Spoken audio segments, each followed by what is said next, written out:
Hey everybody, how's it going? Welcome back to the Audiomo Podcast. This is episode number 11. The first one we had last week off because Dave was shooting for a music video. And then the holidays, we got a lot to catch up on. How are you doing, David? How was your holiday and how was the video shoot? Video shoot was great, and holidays were great, and thanks for having me back. I am excited as usual. Yeah, it was good holidays, you know? How about yours? It was pretty low-key, honestly. Not a whole lot to it. We made the turkey at home. I already had it in advance. There was no rushing to the store, nothing like that. It was very mellow, very chill, cool, relaxing day with the family, pretty much. Nice. Yeah, we did a double round. We did first one here with my wife's family in Connecticut, and then the second one the day after with my family in Rhode Island. So lots of food, good stuff. But yeah, ours was, you know, other than the travel, pretty low key too. So it's always nice. And I only had to make sides, so you know. So you only had to make sides? How'd you get away with that? So my wife's family does a bunch, and they have this big, really nice kitchen at this huge house. So they usually handle everything, and they have a lot of people that come. So like everybody handles the sides, and it's not that big of a deal for them. So I made Hasselback potatoes for that one, which were quite good. And then the next day, I don't know. My mom's a good cook, so she likes to cover it too. But I had to do a quick app, and then we did a chocolate cream pie, which also came out really good. But you know. Obviously, we're way off topic here, although I could talk about pies all day. Oh my God, I can't. I don't like pie. You'd never believe me, but I mean, there's a reason I have remained so skinny over all of these years. But speaking of the holidays, I will transition out of this. We'll talk more about this later. Did you buy anything during all of this major hype of the Black Friday stuff? I made a video talking about how there really wasn't much for guitar players, and I don't know. What did you do? Yeah, so usually my goal for the Black Friday of every year is just to like grab plugins that I've been waiting on, you know, like I always have a big list of plugins that I'm like, all right, I'll follow on Instagram or something so I can see if they're having sales, because they're just something that I want, but it's like just too much. Like Superior Drummer, the latest one has like forever been in that. It's just like, I think it's like $400 and it's just too much. I already have so many, different drum samplers that I just never want to pull the trigger. But I actually didn't end up grabbing it this weekend. But I did grab an upgrade for Vocal Line from Project 3 to Project 5, which was a long time coming because Project 3 is super old at this point, and I use that plugin like literally constantly. So I did that. And I upgraded Melodyne finally to the editor instead of assistant. So I finally got the polyphonic mode. And I bought the Soldano, the SLO 100 from Neural, because at $50, it's like, why not? So yeah, it was a plugin. It was a plugin Black Friday, actually, as they usually are, because I didn't really see much of anything on the physical side, like you said from your video. Like guitars were kind of meh. We talked about it on a podcast too. Like Sweetwater really had nothing. I got a stupid deal of the day on a bunch of Snark tuners, which are just always good to have kicking around. I feel like that's a dumb purchase, but like I've probably bought like 10 of them in my lifetime, and I have one in the studio. They just like disappear. But yeah, so I bought a 4-pack of Snark tuners. Super exciting. What about you?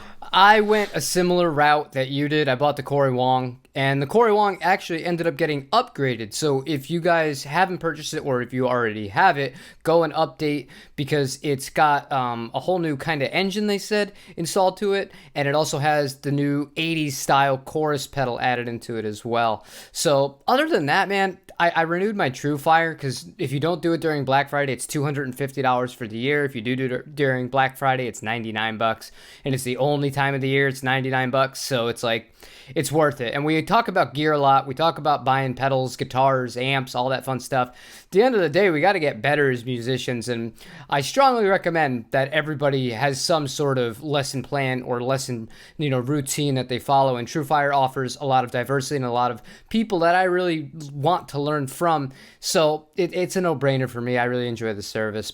Outside of that, nothing. I didn't buy anything. There was nothing that was that good. Yeah, out of all the to keep on your TrueFire thing there, out of all the kind of online stuff that you've done, is that the one that you'd recommend the most? I was doing like one-on-ones with a guy for a little while, and he was good. I liked him, but like, we kind of we got into a rhythm, and it kind of played out after a while. Do you think True Fire's the way to go if I want to kind of keep up my chops? I love True Fire. Yeah, out of all the guitar programs, it's the one that absolutely gives the most diversity. And the fact that the lessons, all the tabs in the lessons can be slowed down. And you get explanations. It's not just a guy saying, oh, this is how you do this, or working on your technique. Like Greg Koch, for example. I like this one so much. This one just came out. Greg Koch is one of my all-time favorite guitar players, a legend of YouTube. His lessons just hit True Fire. The guy just, it feels like you're in the room with him. Just part of it has to do with his personality, but it's something that you can learn so much from somebody like him. But then once you're done with that, if you want to go and learn some serious like metal licks instead of like traditional rock and like the real theory-based kind of foundations that Greg teaches, you can go all the way to the other end of the spectrum and have extreme high quality there as well. So as far as just becoming an overall well-rounded guitar player, not being tied into one person's kind of idea of how you should take lessons, I don't think there's anything that's better than True Fire. Yeah. Well, it looks like I missed it, unfortunately. It seems like the $99 thing would have been the way to go. But, maybe I'll give it a shot at least with this free and I don't know, $29 a month. I guess I could probably turn it on and turn it off when I need it. No, right? It's still there.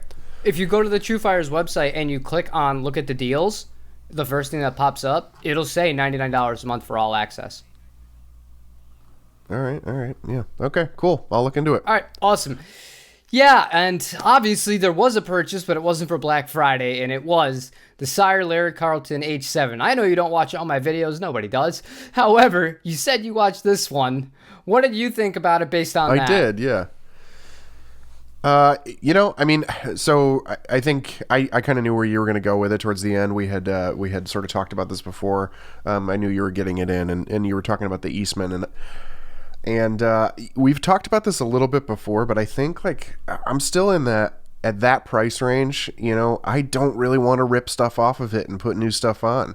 So it's like you're talking about the Eastman, you're saying it's a couple $100 more. You get the hard shell case, you're getting some name brand hardware. It just is a hard sell for me. Like I think the price gap has to be bigger for me to go like, okay, I know I'm going to put new tuning heads on it. I know maybe I'm going to throw a new bridge in. I know I'm going to rip the pickups out. It's just a little bit too expensive for me as a mod platform, and it's not coming with high quality enough stuff for me to be cool with it out of the box. So I'm glad that it plays great, and I'm glad that the neck was decent, and I'm always glad to see when some of these kind of like mod project sort of style guitars come in that are not like, oh yeah, well, the fret sucks and you just got to deal with it. Maybe not so much anymore, but the Harley Bentons were a little bit that way when they first kind of got here. It was like, yeah, you're only paying $150 for them, so like the expectation's pretty low.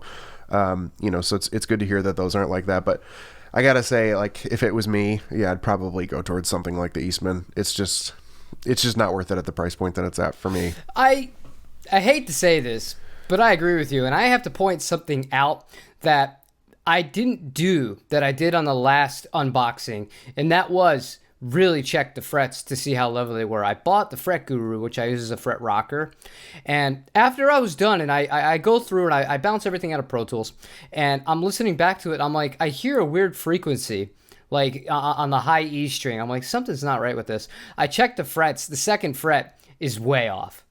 It's like way off. So when I was playing anything with the open chords, if you go back and listen, you can kind of hear it. Like it's just it's pinched a little bit because of that. It's not perfect fretwork, and it's noticeable enough that I was like, ooh. It's not something that, because I did the demo. I think if I had done the demo through either a Quad Cortex or the HX Stomp, I probably might have caught it a little bit faster. But because I was further away from the amp, I was like, I didn't notice it at the time, and I was so worried about, just playing and getting it done. But no, outside of that, like, I'm with you 100%. I think the neck on this is great because the rounded edges of it's a very comfortable neck. It reminds me a lot of my 339. But the spottiness of the quality control, as far as like the paint, as far as, a little bit kind of worse even than the Harley Bentons as far as the fret leveling goes. I've had no problems with those, and this is double the price of one of those. I mean, maybe I just got one that was not as good, but I don't know. It's something that I'd rather have the Eastman and just be done with it. for once you get past like $400, I don't want to put any money into a guitar necessarily, or feel like I have to put money into a guitar. Right. And I think it's tough with this where it's like, I mean, I feel like when I do this too, when I get one guitar to try out, right, from a brand, like you want to give them the benefit of the doubt, but it's just not feasible. Like, what are you going to buy 10 Sires, just so you can try them all and be like, oh, well, one of them sucked. But it's like you have this one opportunity to put a foot forward and then, for you to really see and kind of judge what it is you're looking at. And it's like past that, you can't really do anything else. And yeah, I mean, I don't know. I just like, we've talked about this with the PRSs sometimes, where it's like sometimes I just don't want to spend $1,000 on a PRS and then know that I'm going to have to rip everything out of it. Like it's just not worth it for me, and that's that's why I really think for me, like the Sire would have to be, you'd have to really love that finish, which I think is probably. I haven't seen the white 335 anywhere else before personally, and I mean, like, that's cool. I do think it looks great, aside from the minor blemishes that seem to show up on some of the binding. But I don't know. That's a hard sell. It's a hard sell to say I'm going to rip the pickups out and put new tuning heads on and put a new bridge on and work on the frets myself just because I really like it in white. I don't think I'm going to be keeping this guitar. I'm just going to flat out say it. I don't do fret work like that. Like, I know how to polish frets. I know how to do all that. I don't do leveling. I refuse to do leveling because it's one of those things where it's like, I can only wear so many hats. And sometimes as a musician, I feel like I wear too many hats. But I don't know. And the fact that I was shopping for hard cases, I mentioned it in the video, but they're really expensive, and I do not want to purchase an Epiphone hard shell case to put this in for $140 or $150 either. At that point, yeah, I think it's better off to just get the Eastman, but it was a good experience. It was a good introduction to the brand. I think that there's potential there. The other thing that really put me off, get this, I was reading my comments about this. Another person who ordered a Sire guitar, the same one, they didn't have their box taped either. So when they sent the wedge box to them, apparently they're just like, they don't always tape it. And I was like, oh, so that's pretty shitty, because that's something you should be doing. Even Squire does that. You tape the box. It's just common sense, especially with the Gibson headstock style guitar. I don't know who that even falls on. Does that fall on Sire? Does that fall on Thomann? But either way, that's not good. No, yeah. Explain something to me. You said that they have them from Sweetwater, right? But you bought it from Thomann. Who's got what available? I know that they're hard to come by in the U.S., but I would assume that if Sweetwater's got them, they can't be that hard. It's Sweetwater. They're not expecting them until Q1 of 2022. Oh, it's one of these where they got them on their website for pre-order forever, even though you can't really get one? Okay. The only places you can get them that are in stock, they have two finishes available of this guitar only at Guitar Center, the Cherry and the Vintage Sunburst. So you can't even, there's no option for the white one at Guitar Center. You can only get the white one via Sweetwater. And the other interesting thing, I noted this before, but I just get a kick out of this. That guitar is $720 plus tax at Sweetwater. I paid $650 or $670, I forget, with the shipping to my door from Germany for a brand new exact same guitar. So that just kind of makes me laugh. Yeah, interesting. But I mean, overall, I don't know. It did get me really wanting a 335 again, but my eyes are set on something else. And that's a topic for another day, but we've already kind of talked about it. The thing with the Les Paul, it fell through. They don't know when that's even going to be shipping, so they basically kind of made it like a approach to, this is the kind of guitar that might fit for you. And I'm like, yeah, that sounds great. And then just, we don't know where we're going to get it. And I'm like, oh, okay.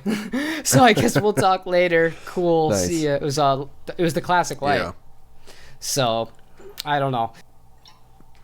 Yeah, that's a bummer. I was definitely really looking forward to seeing how that turned out. I know. I still I can't even really wrap my head around the fact that only one company sells it, right? And again, like we've talked about before, like only one company sells this one Les Paul that solves the biggest Les Paul issue that they have, which is their weight. Like, I don't know. Why? Like, and it kind of makes you think like, I know that you know about this, but like maybe they're not that good, right? I mean, if it's not ever this like massive secret that everybody's like touting and going like, hey man, everybody knows Les Pauls are way too heavy, but like there's this one amazing Les Paul, like I've never heard of it before. I don't see people talking about it. I've never run into anyone who had one who was like, hey man, this is like the secret, So I don't know. I'm super curious to see one, and I'm super curious to like find out what the deal is, and or ask somebody behind the scene and go like, why is it that only you guys have this one weird Les Paul? I don't know. Hopefully you get something worked out. At some point, but it's not looking like it's going to be the next guitar. I have my eyes on something else. It's a bummer, especially because it's something we talk about constantly. We talk about the Gibson Goddess. We talk about the Studio Lights. We talk about all these other Les Pauls with the kind of cutaways and maybe some of them with the thinner bodies. And it was right up my alley. Just not available. So it is what it is. But something that was available and on a brand that we've talked about before that you just purchased. You purchased a Victory Kraken preamp pedal. I don't know. After I sold the Neural, I was like, you know what? I could buy the Helix, and then I'm going to have a bunch left over. Well, maybe I'll entertain the idea of an amp. And I said, you know what? Let's try and go Dave's route. So I ordered the Sheriff. So I'm very excited to try this in all four ways. It's going to be how I'm going to do it with the video. We're going to have it as the kind of stomp box through the Music Man because that has no effects loop. We're going to use it through the effects loop of the Blackstar. We're going to use it with the Helix for DI recording, and then we're going to use it straight into the interface. So I'm really excited to see the variance in the kind of tones that I'm able to get from this thing. Yeah, I'm excited too. I haven't, so I don't know if we talked about it on the podcast at all, but I unfortunately had an issue with mine, which I should have realized since I bought it from somebody for very cheap, cheaper than I usually see them go used for. And it came in and it just was giving me like no output, just like real low gain, which obviously I bought the Kraken, it's not known for its low gain. So I knew something was up. I emailed Victory and said, hey, what's the deal? What should I do here? And they basically said, is it still in warranty? And I sent them the model number and it was, and they were like, cool, we'll send you 4 brand new tubes, which literally like no questions asked other than my address, right? So that was awesome. Got them in, popped them in. I don't have to obviously do any biasing or anything like that. So, and it's great. And I've only really tried it out for some reamping. So, I'm just going direct from my reamp into a couple of pedals as a preamp into it, and then back into my interface. And then I'm running an IR. I probably should be running a power amp IR of some kind as well, but I don't really care that much. But it sounds fantastic as it is. I haven't gotten a chance to pop it into an amp and really see how it plays in an effects loop yet. Obviously, I'm sure you've seen plenty of videos where they do it and it sounds great. But I am curious to see what ends up happening with it as an overdrive pedal. My Kraken is obviously like just shitloads of gain, just insane amounts. So I kind of have a hard time imagining it would work really as an overdrive pedal of any kind. But the Sheriff obviously is much more moderate in that aspect. So I bet it'll probably work really well for that. So I'm curious to see how your experience with it plays out. Yeah, when I was reading Victory's website, it said if you're going to be using this as a pedal itself in front of an amp, we recommend using it with a very high wattage, high headroom amp. My Music Man amp is 122 watts, so I think I am the perfect person to see if this thing is actually going to sound good in front of an amp, because it doesn't get much higher headroom than what I have. It just doesn't. It does not, no, yeah. I think you're going to love it, honestly. I think the pedal's great. I think the form factor's great. I think the idea of just adding on this completely separate set of channels to a wildly different sounding amp, like, perfect case in point. Your Blackstar is sort of set up as a Fender-y style amp, and now you get an entirely different, tone and entirely different kind of makeup for another amp just as a second set of channels. It's going to be awesome. I think you're going to love it. I can't wait for it. And one thing I want to do going forward as much as I can, you know how it is when you have a little kid sleeping. It's not easy to record guitar analog in the old school way, but I want to start doing that. I don't know. I'm kind of over the digital stuff as far as if I don't need it to go and play live with. It's convenient. It sounds all right. It's all of it does, but I want to just go back to using mics again and doing this the old way. There's something about that where it just seems more honest and more like, I don't know, almost unique in a sense, because nobody on YouTube does that anymore. Almost nobody. The only guy that does it I can think of is that awesome player for Peach Guitars, Jack.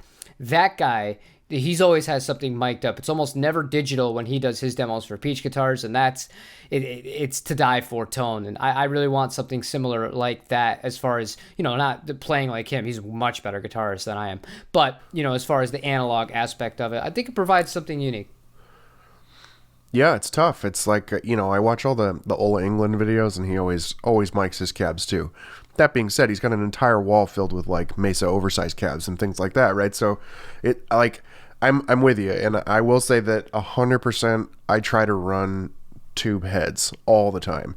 And I just go into a load box and I use IRs simply because I just don't have access to the kind of cabs I'd want to use for the sort of stuff we're doing, right?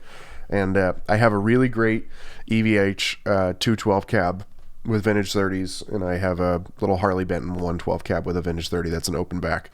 And they sound wildly different, but they're just not big enough, especially for the stuff I do. I need 412s, and I definitely need oversized 412s. I just picked up the Zilla Cali suite from GGD, and it's fantastic because it's just a bunch of cabs I would never have access to. And I wish I could stick, a couple of mics on a bunch of cabs in a room and try it out, but we just don't have access to it. And you've got that beautiful music, man. I would be micing that thing up all the time too. Although, to be totally honest with you, I'd probably make an IR of it so I could do it quietly. Yeah, I can understand that. What do you use for a load box? I use the Torpedo Reactive, which is like their cheapest one. It's literally just the load box. I love their stuff, but I don't need any of the... Their software's fine, but I could load up the software if I wanted to use the software. So I just use the little reactor guy, and I run whatever IR loader I want to run instead of the wall sound. Yeah, I had one of those for a little bit. It was very noisy, and I felt like it colored the sound a bit that I wasn't really in love with. Maybe it's because, I don't know, I'm primarily playing clean stuff, so I really hear it when it's a little bit off. But it didn't work for me. I was kind of thinking about maybe getting the Sire load box, but then that's another $300 or $400. And at the end of the day, it's like, no, enough is enough. I'll just mic the damn amp. Yeah. They are expensive. They're very expensive. And that's kind of what I liked about the Reactor. I haven't had the noise problem. I don't know. Maybe I have an amazing unit. Maybe you had a bad one. I don't know what the deal is, but I haven't had that issue. And I do run stuff clean in it occasionally, not as often, but it hasn't come up. Yeah, obviously the if I was gonna, money was no object, I'd probably get the what is it, the OXO? The OX is the best. The Universal, the OX, yeah, it's amazing. But I mean, it's like $1,000 for a load box. I know it comes with software too, but it's too much. It sucks because that one is by far the best out of all the ones that I've heard, and there's just no way I could justify that. And I'm gonna buy that to do 2 amps. One of them is a budget amp that I take out to gig with. What are you, nuts? No, I get it. Like when I see some of these people that, like you said, like Ola, who have these gigantic stacks and all these heads and everything's lined up against the wall, I can understand the process of wanting to buy something as expensive as the aux to really make the most out of it. But for somebody like me, it's like, that's such overkill. Yeah. It's tough. I mean, I even have, I haven't even done a count, but probably 8 or 9 different tube heads here, that I use pretty regularly. And it just is still, it's a lot. It's a lot to spend on a glorified, reactive load box.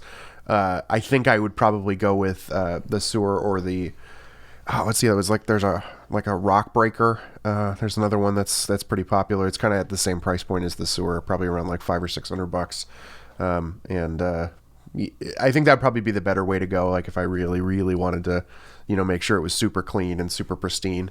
But I've been happy with the Torpedo so far. It hasn't really given me any issues. Nah, fair enough. All right. Dave, you said you wanted to tell me a random story, and you didn't tell me what it was, so I want to get to that. What happened? Okay, so I was over at my in-laws, my wife's aunt and uncle. and her cousin told me they went out to go see this show. You know, it was like a big deal because they, you know, obviously haven't been seeing shows. Everybody's been you know, keeping socially distant, and they went with the family, and you're not even going to guess who they went to go see. Who? Bonamassa. Oh, no! And I was like, oh my God, I've never seen this in the wild, right? Are you a Bonamassa fan? And she was like, no, I've never heard of him before, but you know, my dad plays guitar, and we thought it'd be a fun guy for him to go see. And of course, the first thing she says is, oh my God, I think he had a different guitar for every single song. And I was like, yeah, he's using all that signature guitar money. But she was like, yeah, I don't think I'd go see him again, you know, but it was fine. And I just couldn't believe how weird it was to hear somebody actually say, like, oh, I went to a Bonamassa concert.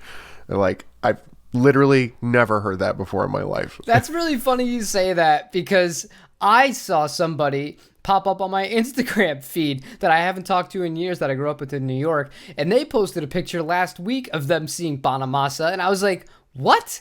I was like, somebody actually paid for this?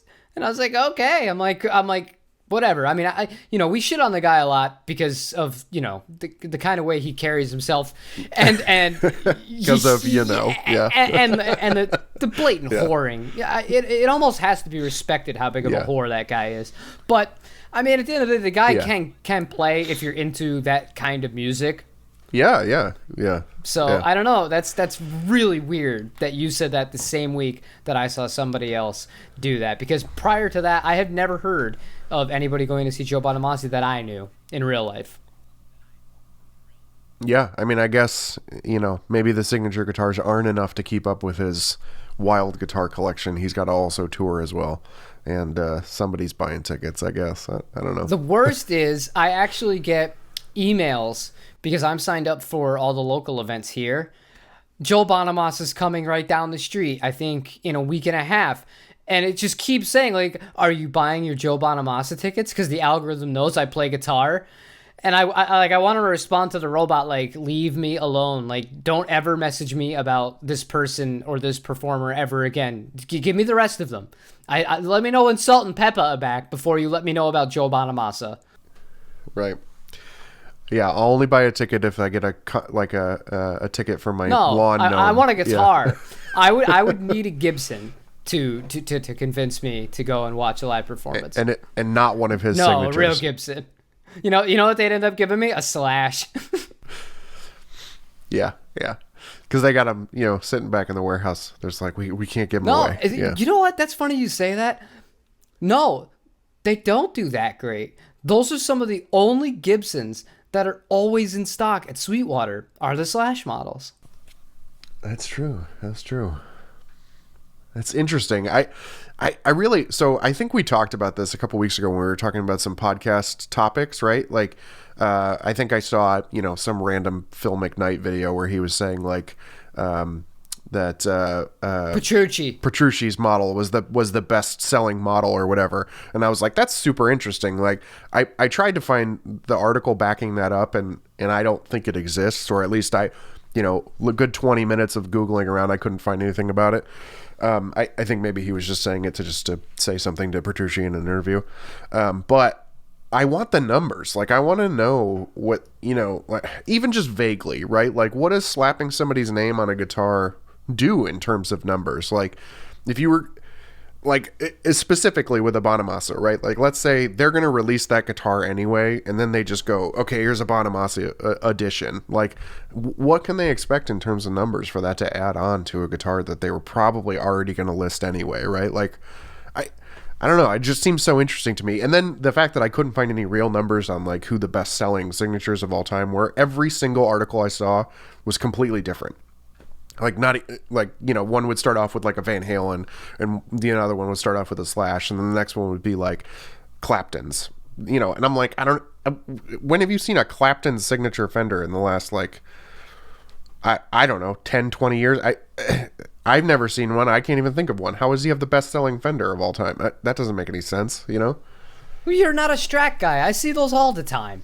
Do you? Yeah, I don't know. Either way, none of it was consistent. I can't find the numbers anywhere. I don't know. Somebody needs to release them because it would be really interesting. Why don't you send a formal complaint to HR and see who will listen to your cries for all of their accounting and sales numbers, and we'll see. I don't need specifics. specifics. Just give me a ranked listing, right? That would be helpful for them. I'm sure if Guitar Center came out and said, here's the ranked listing of signature guitars, that would sell a couple of guitars. And man, do they need to sell a couple of guitars. Well, I think part of it might be to protect the artist, because say that you're like a lesser known kind of person. Like, I'm thinking of Fender. Tosh Sultana. A lot of people know her, but not a lot of, like a lot of guitar players know her. But, like, it's not like John Mayer. It's not like when you walk into but I'm saying, like, the average person who's walking into a guitar store, not like, oh, that's the Tosh Sultana. Like, oh my God, like, what if that guitar just doesn't sell? Now, we have no idea whether or not it does, but let's go for devil's advocate. Let's say that guitar doesn't sell, and then the numbers come out, and you're Tosh Sultana, and you got your paycheck, but nobody wants your damn guitar. And I don't mean to pick on her, but I'm just the first person I can think of. You know what I mean? But that's not what I mean. I mean, give me the top 10. Obviously, she's not going to show up in the top 10, but give me the top 10 best-selling signature guitars by numbers, rather than just by, some random stupid list on Guitar World magazine or whatever. Like, whose name on a guitar sells the most guitars? I just think that I'm amazed that list doesn't actually exist from a reputable manufacturer at this point. And if it does, please somebody leave me the comment and show me where it exists, because every single one I found was different. It's just Philip McKnight. He just knows everything. His source is just source. Okay? So, and if you don't believe everything that guy says, you got another thing coming, a real dose of reality. I like Philip McKnight, but sometimes I'm just like, come on, man. What are you talking about? You can't. I do too, except I cannot help but laugh at his ridiculous editing. You have they watch his videos, and there's literally like half-second clips of him like in between clips and stuff, and like I'm amazed he doesn't use like star fades and stuff from iMovie. Like I just, every time I watch one of his videos, I want to leave a comment and be like, please just hire an editor. Like, I know that you have enough money to do it at this point, but they're bad. He has great content, he really does, but he just needs an editor. Yeah, he's just a boomer, dude. Like, he doesn't care. Yeah. He doesn't care. He's not trying to be, a huge impact onto YouTube, despite what it might look like. He just has done this for so long that it just grew into this monster that he can't control. I don't think he cares. And quite frankly, I don't think his viewer base cares, because, I don't think they do either. Nobody clicks a Philip McKnight video for editing value. I hope not. They do not.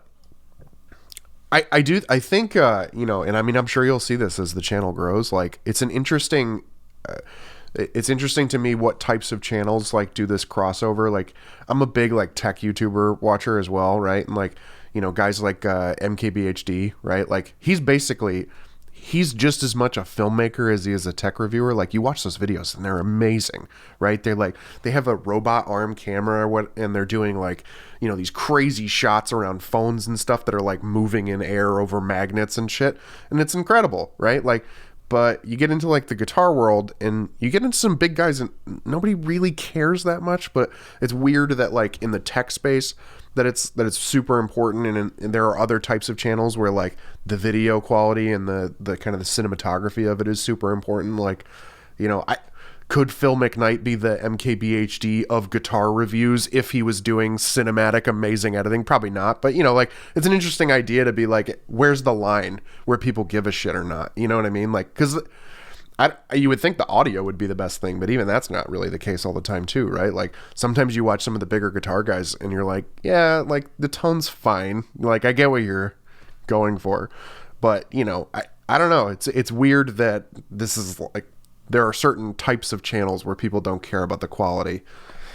No, it's a weird subject, man. And I don't know, maybe I'm in a different spot because I do this every day.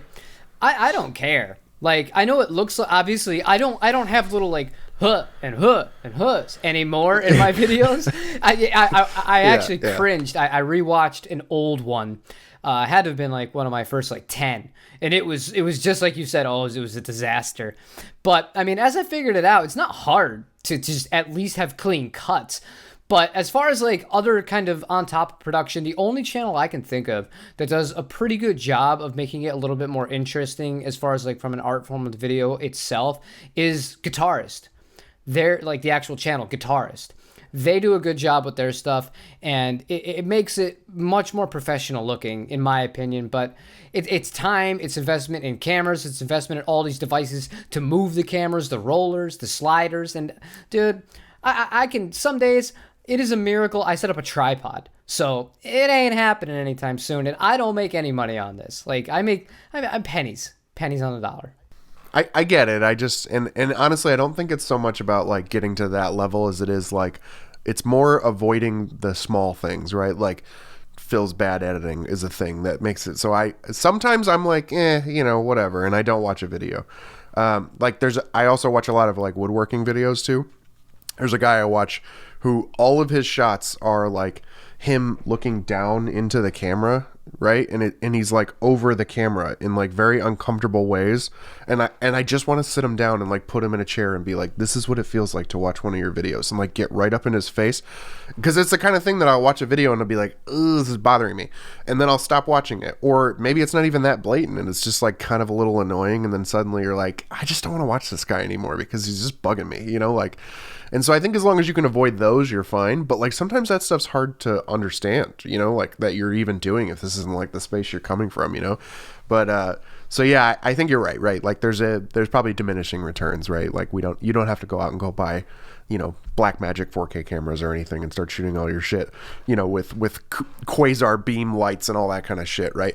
But also, I think like a healthy dose of like, what am I doing that could be fantastically or subconsciously annoying to the viewer is probably good for everyone, Yeah, I actually caught on to a habit I used to have that was really bad. I would kind of like smack my lips when I would not take breaks. I would try and say everything in like one minute segment. And sometimes I would do that. And somebody commented like, for the love of God, stop doing that. And I was like, okay. And I actually listened. I was just like, all right, I'm going to make it a little bit shorter as far as what I'm saying in the bursts. And then if I'm not going to do that, I'm going to edit that part of it out, like that audio thing, because that would drive me nuts, because little things like that drive me nuts. When my kid makes this little noise with her mouth, she does it because she knows it pisses me off. And she just keeps doing it, but it's one of those things, you know what I mean? It's all about those details, and they all add up and they all matter. And I'm sure that I have some tendencies that have absolutely annoyed people to the extent that they're like, I've had enough of this person. So I could totally understand. Yeah, I mean, like, not like I want to get into this conversation or whatever, but, like with the dislike buttons and stuff, right? Like, there's a healthy amount of discourse that's necessary for this type of art form where you're constantly serving content to people, right? Like, and that guy that I'm complaining about, the woodworking video, I know at this point that if I left a comment, he's not going to listen to me. He's not going to be like, I'm going to change the entire format of how I film my videos because one guy is annoyed that it makes him feel like I'm right in his face while he's watching the video, But that being said, like, how do you grow if you don't understand that, like, these things that you can do? That's such a small thing for him to be like, I'm just going to set the camera up 3 feet farther back than I was before. That would be it. And I would be 100% fine with his videos, but like, I don't know. Especially with this whole dislike thing, it's sort of like we're protecting everybody's feelings. And there obviously is a, taking it too far and harassing people, but that's awesome to know that somebody made a comment and you didn't just go, fuck this guy. I don't want you watching my videos anyway, but that you learned something from it, It's important. And let me tell you, that whole reasoning they gave is bullshit. I'm just going to get my little tirade out of the way, because first of all, if they really cared about like the mental health of us YouTubers that do this, then you still wouldn't show it in the analytics. Whenever I click on a video, it tells me how many views it has. It tells me how many people viewed it that hour. It still shows me my likes and my dislikes. So if I make a terrible video, every time I open up the YouTube studio, it's going to tell me, look, nobody likes this, or you're getting ratioed into hell, and you just have to smile and pretend it's not happening. So the whole basis of... Because they can't see it. Exactly. So the whole basis of, this is to protect them from this. No, they're still going to get it. And what's really going to happen, in my opinion, is that's going to change from, instead of hitting the dislike button, like as far as the bigger channels go, when things get rated now, it's just going to be mass comments. And that's way worse. Like a dislike is like, oh, whatever, somebody disliked my video. If somebody leaves you like a comment that's like really negative, and then it starts happening a lot, oh, dude, I wouldn't want to deal with that. It's opening up a door. And I get why they're doing it. They're doing it to protect, the really big people, honestly, because there's money involved. Like when Disney or Marvel, for example, perfect example, when they release a trailer to something and maybe the audience doesn't like the direction or the adaptation from the comic and they're pissed off, or Star Wars, they do that all the time too. Instead of them seeing, you click on the video, all you see is 150,000 likes. You might not see that it has 800,000 dislikes because the real fans are like, this is garbage. So don't give me this. This is about protecting the small people, because it's not. No, yeah. We know it's not, yeah. And, that part of it really bothers me, too, that they have effectively now made the like button completely useless, right? Like, if I go to a video and I'm like, oh, it has 100 likes, but it has 500 dislikes, the 100 likes doesn't mean shit. But now if I'm like, oh, that has 100 likes, and I have no idea how many dislikes, I'm like, this could be a lot or a little likes. I have no idea. But by killing one, they've effectively killed them both. But, yeah, it's entirely so people can stop downvoting the YouTube Rewind videos, which, I'm going to downvote it anyways. Yeah. I don't care if no one can see it. No, I'm just kidding. Yeah. And they can see it. Yeah, I know they can see it. But, yeah, no, that's a topic that I could really dive into. But I think I've gotten my general feelings out on it. I don't think it's a good thing. I think it's negative. And no one disagrees with it at this point, right? Like you are on the same sentiment that literally every other YouTube creator is on. And it sucks that they're still probably not going to change it. But it's what happens when you have a monopoly, right? Yeah, and they do have a monopoly. I debated putting these videos up on like Odyssey or something like that. Yeah, but who the hell watches Vimeo? I once tried to upload to something to Vimeo, and they're like, that'll be $10 a month. And I was like, you got to get the hell out of here. Like, sir, nobody uses you, and I'm not paying you for nobody to watch this. So that's just not going to happen. All right, so enough of that little, I don't know how we got on that soapbox, but it's something that I'm also passionate about it too, so I'm glad you brought it up. Let's get to the albums. Now, you guys, this is going to be the last time that we do this in this format. I'm going to explain more about that afterwards. However, the last album I recommended Dave listen to was Saves the Day, Sound the Alarm. So, what did you think about it? I thought it was fantastic. I've listened to Saves the Day before a few times, not this album in particular, but listening to it through this lens of sort of going like, all right, we're going to talk about the albums, and we're going to talk about, like what we think you liked about it versus what I liked about it, kind of like sort of what we can see from behind the scenes. And, now that I know a little bit more about your music taste and a little bit more about mine, I think that the recommendation is interesting, as well as knowing that it's an album that you enjoy. What I think was really cool about it, and what I think you probably gravitate to them about as a band, is that they're doing like sort of this emo punky kind of rocky alt rock thing, while also like sort of putting in a little surf rock stuff in the back. Like, it's mostly the chord choices, right? It's like every time he's doing a chord progression, and he could just go power chord, power chord, power chord, he goes like power chord and then into a full like minor shift with a like a half step movement, and then into the next like with a substitution instead. And it just gives you this like what could have been a very basic chord progression and would have been fine as a basic chord progression, just like nice little flavor and spice on top. And then you kind of like add that in with sort of these like very classic kind of emo style vocals, punky style vocals, and like it just feels the same while also feeling very different. Which I think is really cool. I will say, I think that they really, I have a huge guilty pleasure for All American Rejects, and there's like a vibe going on that I don't know who came. I would imagine Saves the Days probably came before them. And it doesn't sound like All American Rejects is trying to do what they're doing, but like you can tell they probably listen to each other, or at least All American Rejects listens to Save the Day. But cool stuff going on there. Eulogy was fantastic. Disease sounded like something I've heard before. I maybe have heard them play it before. It sounded like a single, maybe. But that guitar riff right in the beginning, obviously, is just like kind of anthemic. So very cool. All of it was great. I mean, the drummer was like kind of understated in like a really strong sort of way. Like he was he's like, I'm gonna sit back and let everything else kind of drive and just pop in and out when I need to, which was really nice. Bassist kicked ass too. There were some great walking lines that were just fantastic. And yeah, this is an awesome album, and I would I feel like I've listened to a few Saves the Day albums that all sound pretty different, so I don't know if I would like recommend one over the other if you haven't listened to Saves the Day. What would you say about this album if you hadn't heard them before? It's not even in my top 3, but I love it. I think that this one, you could tell it's starting to get a little bit dark because he was battling, and he's still battling a lot of internal demons, so to speak. But I love the song Shattered.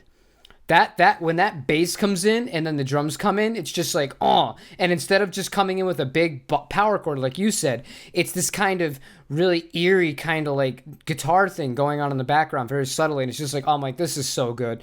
And that album as a whole just works so well against the rest of their kind of work. And that's one thing that I do appreciate about this band. I don't really like the last album as much because it goes right back to the stuff that we talk about with bands like Weezer, where all of a sudden they go back to the very beginning where it's really poppy, and it's almost like they're trying to get signed. Well, they don't have to worry about that. They are signed to Equal Vision Records, but it's just so over the top poppy, and all of the edge is gone from it. But I like how that band has evolved over time and the choices that they do make with the chords, because it is simple music, and that's what kind of got me into thinking like, you can play this style of music, or not necessarily even emo, but like simple kind of rock, and like 3 of the chords can just be straight up bar or power chords. You add in that one flavor note, and it literally changes everything about the progression. It changes the way that you perceive the band as a musician. You're like, that's an interesting choice, that half diminished flat third right there. Why is that there? But it's there because it got you to like sit up in your chair and be like, oh, that's different. I didn't see that coming. And I think it's really good songwriting. Exactly. Yeah, it's definitely, yeah. And it's a cool trick to take away from, to go, okay, I'm going to work with a basic 4-chord progression. And just the second time we do it, I'm going to substitute the second chord for something a little bit more interesting. And then we're going to keep going. Like, you're not even getting out of the basic thing that you're doing. You're just adding a little bit of flair to like remind people like, hey, pay attention, and it works. It's perfect. It's perfect for that, right? He does like a little walk. The bass line is going for a walk with it, and suddenly we're playing a minor where the last time we played either a power chord or a major, and you're like, oh, okay, and now I'm paying attention again. It's a neat trick, and it's easy to put in your own stuff. Yeah, I can't recommend that band more to people, despite a lot of the external things that are going on with them. I really think it's a good exercise. It's similar to the Beatles to a much smaller scale as far as popularity, but in terms of, you can have something that might sound simple, but you can make it your own. You don't have to be this incredible shredder to have like really memorable kind of riffs. Yeah, exactly. Actually, it's funny that you say that, because I definitely kind of had a little bit of that vibe going on. I think that lately, as I've gotten older, I've been really into kind of this like retro twist vibe, which I think that they fit into really nicely, where it's sort of like, it's like retro style songwriting with modern sensibilities and production value, and then just a little bit of a twist on kind of that formula.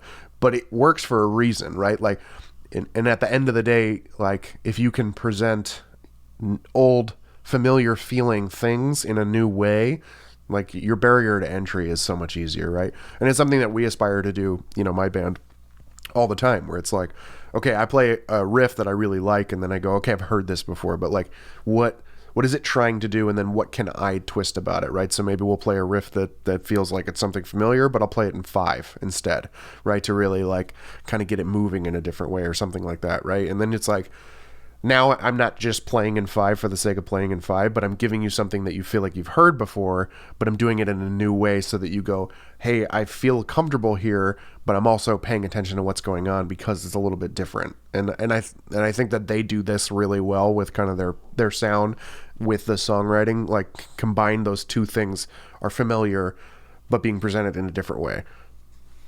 Yeah, it's very, very interesting how you can, just as musicians in general, forget genres, you can kind of just take the same things over and over again and somehow find ways to make them your own, whether it's through modern production, modern techniques, or just little flavorful chords added in where they shouldn't be.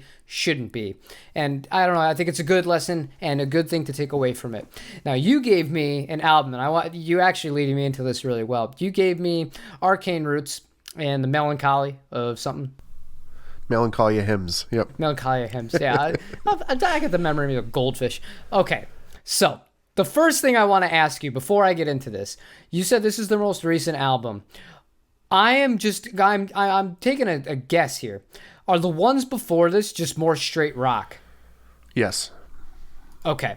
Then this is gonna lead in exactly the way I thought it was going to lead in. All right. So I'm gonna pull a Dave. And we're going to do the backstory, and then I'm going to Story time. Yeah, Woo. You got it. I didn't plan this. It's just literally when I started to listen to this album, all I could think about, I've heard this before. And I was like, why have I heard this before? And then I remembered why about halfway through the first song. Do you remember the band Thrice? Yeah. Thrice was always a very kind of hard, aggressive band. Then they released this album in 2007 called The Alchemy Index, and it had like kind of, I think, 4 chapters to it, and they're all very different. This album was their exiting of like that rock stuff, but keeping some of it, and so much modern production at the time, modern production, because it's 2007, mind you, but a lot of, digital drums where you would have never thought of hearing digital drums and stuff like that.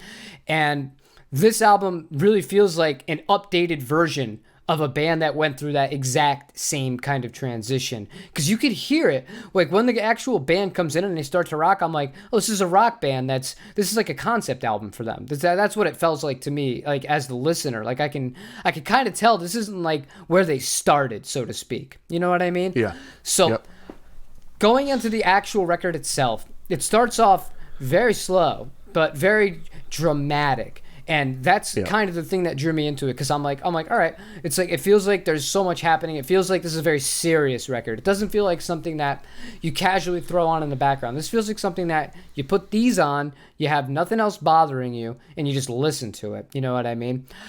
I really, really, really like the way that the singer and the producer, who had the final call on this, when they use their tuning in some spots, specifically on the first song, they kind of like didn't hide it, and they kind of almost accentuated the auto-tune to a point where like it's like too obvious, but it's done for dramatic effect in the song.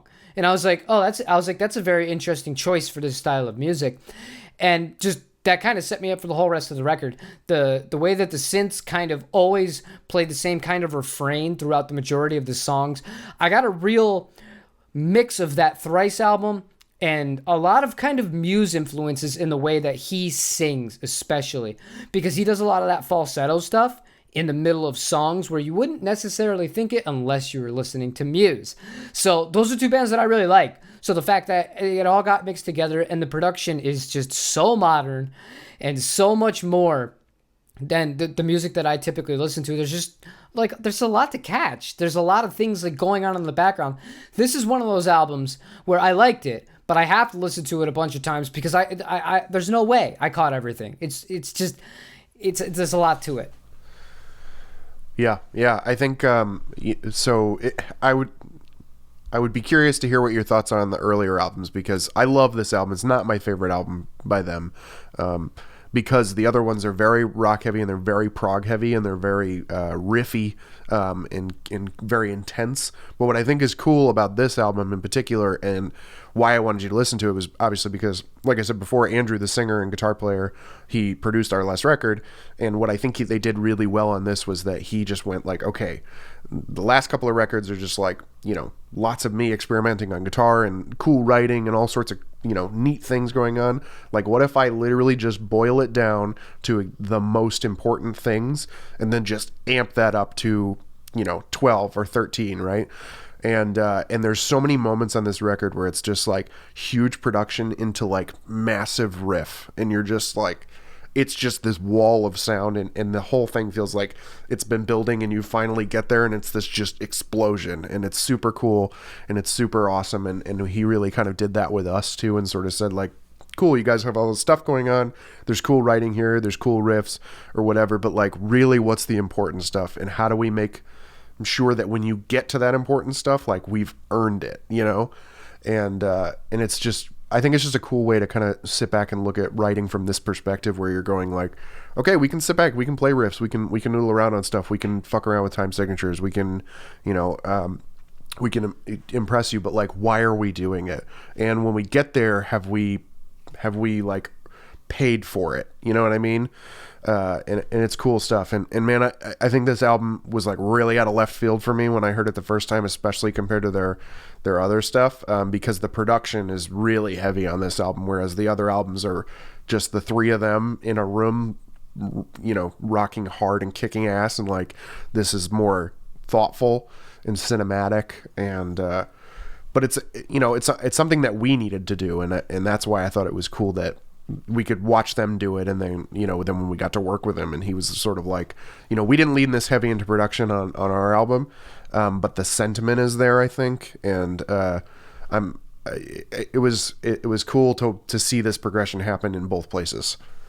I started to hear this in some of the songs that you sent me prior, that you sent me months ago, and I was just like, I'm like, he's going for more of a, because it used to just be like with Gunpowder Temple, and obviously these guys, majority of them are gonna have no idea what I'm talking about here, but it used to be your old band, and it was just straight up prog rock, like you said. You know, you would never have that extra little production outside of Mike throwing in the odd little piano thing here and there, or the odd little filler stuff. You wouldn't have this level of like modern production to it, where the last stuff you sent me, a lot of it has little nuggets of it. It's not as in your face as this Arcane record is with the production levels, but I could hear it. It was starting to come out.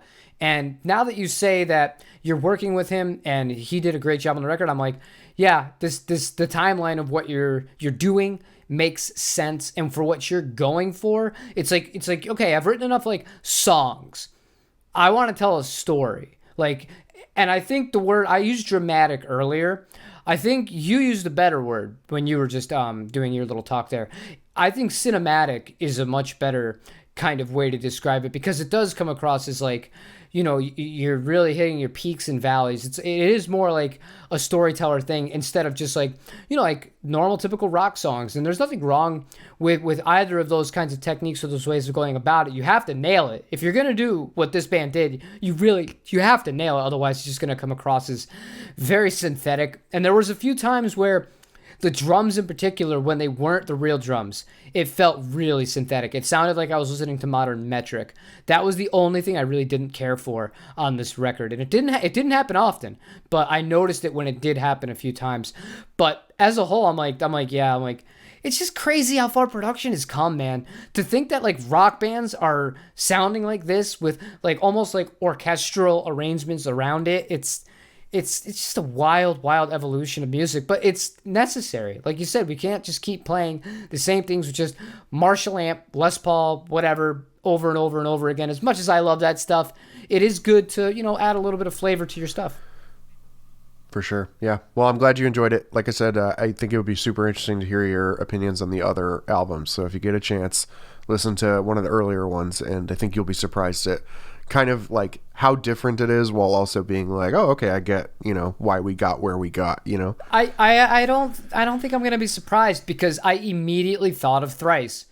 I've seen a band do this. I've literally seen a band do this exact turn, and I knew what their older stuff was like, and you could still hear the elements of it in the really produced album, but it's completely different, and it took a, you know, like you said, a left-hand turn, but that's a good thing, and it is a good thing to not just keep releasing the same kind of record all the time. For some people it works, but I think as an artist it's important to grow, and if this is one way to do it, and it works for this band, clearly it does, I think it'll work for you guys too. Great. And you have a really powerful voice. I think your voice is very strong, and I don't know, I would like this band more if you were the singer on it.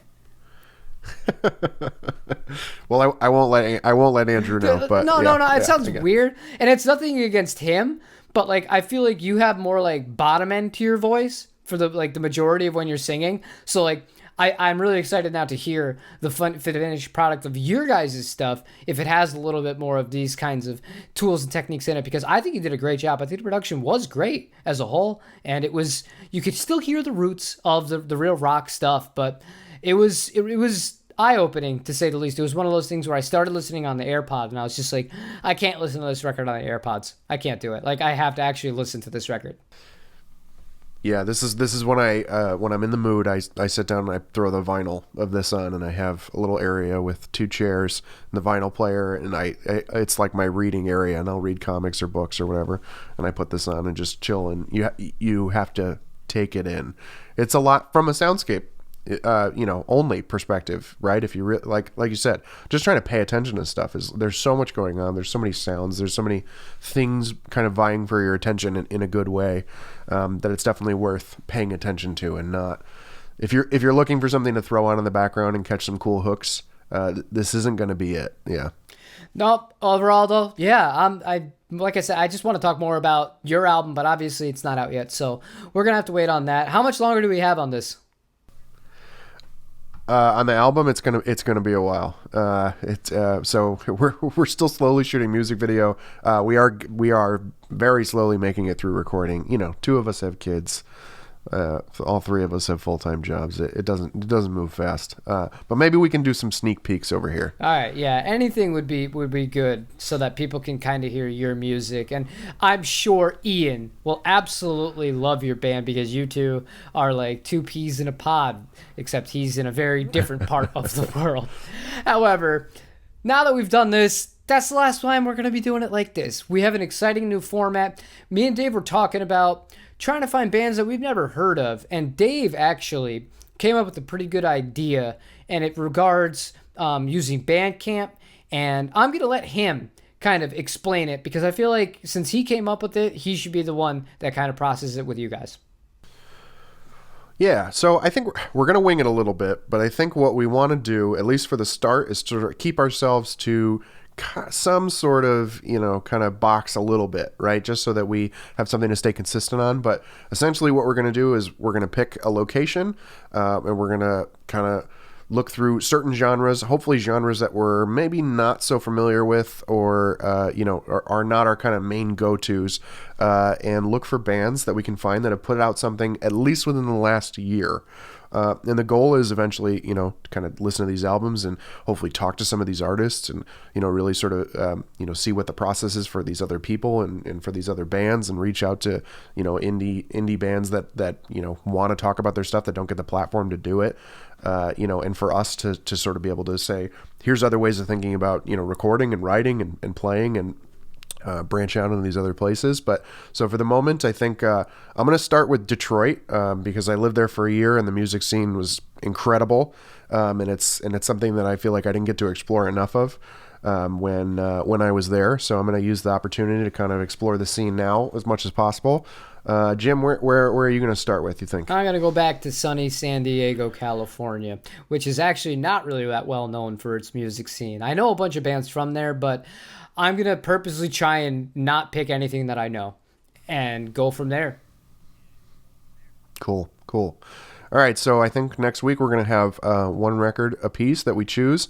We'll say where it's from. Obviously, we're going to do our diligence here on kind of making sure that we've got together information about the bands, and hopefully we'll be able to reach out to some bands and be able to talk to them after we review their records. Yes, and I think that this is a good thing going forward too, as far as because I don't want to just be doing gear reviews. I don't want to just be talking about that end of it. Like, I want to talk about music too, and it's sometimes it can get tough, but I feel like we could hit a portion of the market, so to speak, or the demographics where people will want to hear something like that. Maybe we're totally wrong on this, but I think we're onto something good here, and I'm really looking forward to doing it. So let us know in the comments down below, you guys, just what city if you don't want to say what city you're from, or what big city is kind of near you, and we might be looking up bands in your city, and we might be looking up even your band accidentally, which would be really funny. Me and Dave were talking about that, but you never know. Anything's possible, right? Anything is possible. Yeah. Yep. All right, cool. Anything else you got tonight, Dave? I think that's it. I think we covered everything. All right, fantastic. Thank you guys so much for listening to the Audiomo Podcast, episode 11. Leave a like as always, and I will see you guys tomorrow. Dave will see you next Monday, hopefully. Or do you want to try and do the live one next week? I think we're shooting on Sunday again, but I think it might be earlier. So I will get back to you, but I think we may be able to pull it off. If not Sunday, Monday. Okay, I'll let you all I'll let everybody on the channel know midweek whether or not we're going to be doing it live or whether or not we're going to be pre-recording it like we pre-recorded this one. However, that's it. Take it easy, you guys.